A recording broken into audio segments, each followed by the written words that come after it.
শীতের সকালবেলা এইরকম যদি খিচুড়ি হয় তাহলে আসলে কেমন হবে বলেন তো? তবে এইটা কিন্তু খিচুড়ি না, এইটা হচ্ছে ভাজা ভাত, যেটা শহরে হোটেলে ফ্রাইড রাইস বলে চালিয়ে দেয়। তো যাই হোক, আমরা বাঙালি জাতি ছোট থেকেই কিন্তু ভাজা ভাত খেয়ে আমরা বড় হয়েছি।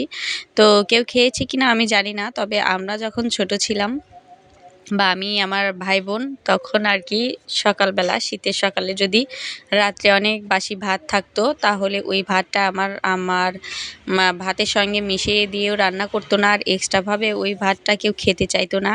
তখন সে কী করতো, এইভাবে ভাত ভাজি করে দিত। অনেক মজা লাগতো। ভাত ভাজি করার জন্য এখানে ফ্রাই প্যানে আমি কয়েকটা পেঁয়াজ কুচি করে কেটে নিয়েছি, তারপরে দিয়ে দিয়েছি কয়েকটা কাঁচামরিচ ও তেলটা একটু বেশি পরিমাণ দিতে হবে। তার সঙ্গে দিয়েছি হলুদ গুঁড়া, মরিচ গুঁড়া আর ধনিয়া জিরা গুঁড়া, একদম মিক্স করে যে গুঁড়াটা আমার করা ছিল ওইটা দিয়ে নিয়েছি। তারপরে কিন্তু এই যে ভাতগুলো দিয়ে একদম অনবরত নাড়তে হবে। তবে লোহার কড়াইয়ে বা এরকম ফ্রাই প্যানে দিলে ভালো হবে, যাতে নিচে লেগে না যায়।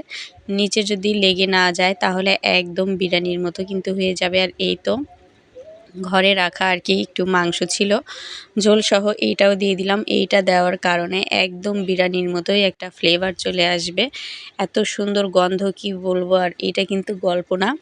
যদি আপনি এরকম মাংসের ঝোল বা মাংস না দেন তাহলে কিন্তু সেটা একরকম টেস্ট হবে, আর যখনই একটু মাংস বা মাংসের ঝোল দেওয়া যাবে তখন কিন্তু এইটা বিরিয়ানির মতো একটা টেস্ট চলে আসবে। তো যাই হোক, আমার কাছে এটা অনেক ভালো লাগে। আর আমি একটু ধনিয়া পাতা কুচিও দিয়েছিলাম, যেটা ডিপ ফ্রিজে সংরক্ষণ করে রেখেছিলাম।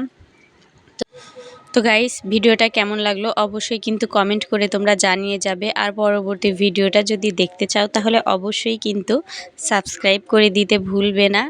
তো যাই হোক, তোমরা ভিডিও দেখলে আমার অনেক ভালো লাগে, আর না দেখলে কিন্তু একদম ভিডিও বানাতেই ইচ্ছা করে না। এই জন্য তোমাদের অনুপ্রেরণা আমার সামনে এগিয়ে যেতে অনেক সাহায্য করে। সবাই ভালো থেকো, সুস্থ থেকো। আল্লাহ হাফেজ।